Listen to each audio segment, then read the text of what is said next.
सतत तिसऱ्या दिवशी सुद्धा सोन्या चांदीच्या दरात मोठी घसरण झाल्यामुळे जळगावच्या सुवर्णनगरीत ग्राहकांची गर्दी पाहायला मिळते।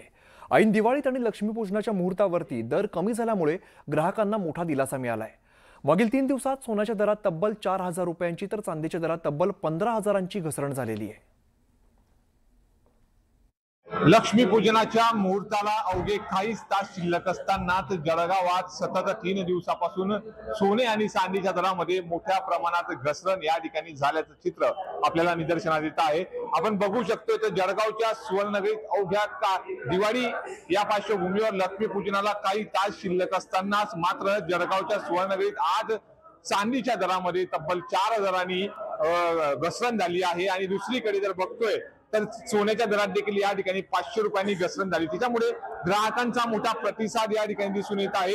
आपल्यासोबत सुवर्ण व्यावसायिक आहे, नेमकी काय कारण आहे दादा?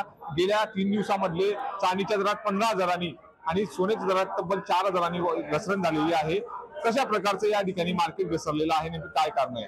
आता सोन्याचे भाव जवळजवळ 1,35,000 पर्यंत सोन्याचे भाव जाऊन आले। जिओपॉलिटिकल टेन्शनमुळे सातत्याने सोन्या चांदीचे भाव वाढत आहे। सोन्यामध्ये इन्व्हेस्टमेंट वाढते, भविष्य central bank buying, gold buying ही भरपूर झाल्यामुळे सोन्याचे भाव लवकरच 1,35,000 पर्यंत भाव पोहोचून गेले। आणि आता भाव वाढल्यावरती हेवी प्रॉफिट बुकिंग आपल्याला पाहायला भेटते। त्या प्रॉफिट बुकिंगने सातत्याने 2 दिवसात सोन्याचे भाव जवळजवळ 4,000 रुपयांनी सोन्याचे भाव कमी झालेले। जळगावच्या सुवर्णनगरीमध्ये गेल्या 3 दिवसापासून सोने आणि चांदीच्या दरात होत असलेल्या घसरणीमुळे या ठिकाणी ग्राहकांची गर्दी निश्चितच या ठिकाणी वाढल्याचं चित्र जळगावच्या सुवर्णनगरीमध्ये पाहावयास मिळत आहे। नितीन नांदुरकर, न्यूज 18 लोकमत, जळगाव।